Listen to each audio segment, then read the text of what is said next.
words hold a lot of weight. Would you give a guy a foot massage? In particular, swear words. Fuck you. While people may just consider them a way to make something funny or to show someone's mad, it actually goes a lot deeper than that. I want to explore swear words, see how they're used and how they reveal a lot more than you may think. Does that sound fucking awesome or what? Huh? No, not really. Right, we're gonna have a fucking good time. Let's fucking move, let's go! To know where swearing came from, one has to look no further than the word itself. The words swearing and cursing are biblical in origin. The first words that were taboo were words that said the Lord's name in vain. And all I said to my wife was, that piece of halibut was good enough for Jehovah. Way back in the day, swearing on the Bible was a big deal because people really thought perjury undetected by the legal system would be punished by an eavesdropping and easily offended God.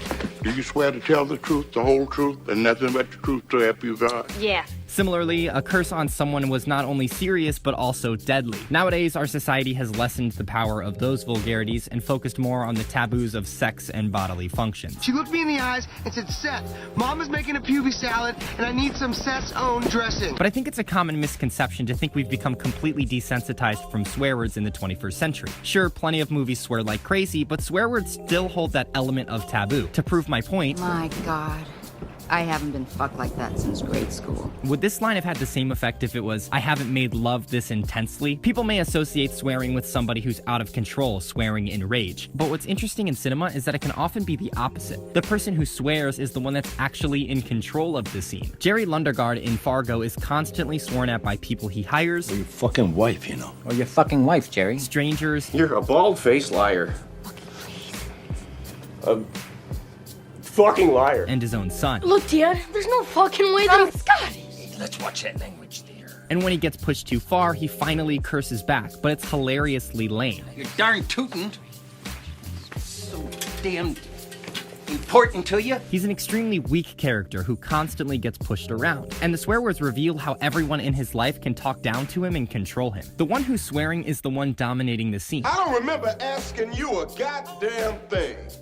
It's almost like a verbal way of marking your territory. You'll notice in the opening of Reservoir Dogs that Mr. White is the only one who gets to swear directly at the boss, showing not only that they have a more casual relationship, but that Mr. White is willing to stand up to him. My book. I'm sick of fucking hearing it, Joe. I'll give it back to you when we leave. Swear words carry a lot of weight. The most famous line in cinema, Frankly, my dear, I don't give a damn, would not be the same without the swear. A much bigger deal back in 1939, the curse word really embodies how fed up Red is with Scarlett O'Hara. And he's not bubbling in anger, it's pure apathy. A place where swearing is controversial is actually stand-up comedy. There's that age-old debate of vulgarity and whether or not comedians could be just as funny without the constant F-bombs. And the glasses just completely disguises this guy, and then it was something about, meantime, two of them are stuck in a fucking cave every week, you know, and that was the bit. And then I said, well, let me see if it works without the word. Right. And I took the word out, didn't work.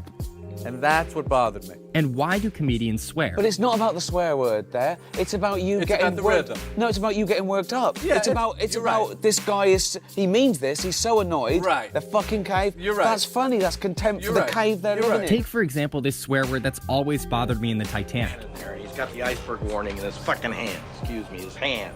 It serves no purpose, and it's a poor use of vulgarity. It definitely makes anything funnier. It does. There's no doubt about it. Once you inject a fuck into your speech, it makes it funnier. It gives it an emphasis, and it gives it a shock. Just about every swear word in The Departed seems to make me laugh. Queen is undercover guy. I'm gonna have a smoke right now. You want the smoke? You don't smoke, do you? Right? What do you want all the streaks? Huh? Go fuck yourself. And I'd be kidding myself if sometimes a swear word's purpose is just as simple as that. But in the movie, they don't just swear left and right. Characters know when it's appropriate or not, like using a softer word when flirting with someone you just met. You'll have fun. They're all freaking crazy on that floor.